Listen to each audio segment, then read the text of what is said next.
એટલે ઓલા ભેરબાને ચોક એન્ટ્રી પાડી દોતી બહાર પાછળ તૈયાર થતો હતો.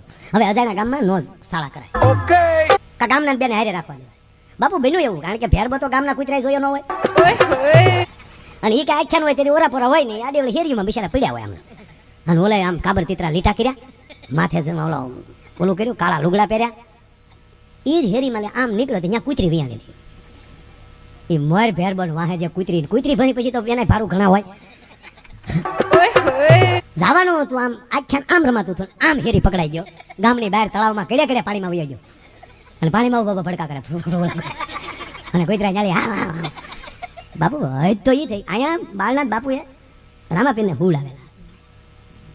બાળનાથ જે પેલા કહે ને હે રામદેવજી મહારાજ, અરે બાળક, રામદેવ મહારાજને ખબર ન હોય, બાળક તું રોકામાં બેટા, હે આયા માઈ ગયો દીકરા, તું રોકામાં, હમણાં મારો ભેરબો આવશે તો મારી નાખશે. નહીં બાબાજી, હું અત્યારે ક્યાં જાઉં, માટે મને રોકી ગયો. રૂકો જરા, સબર કરો. દીકરા તને કહું છું તું વયો જા.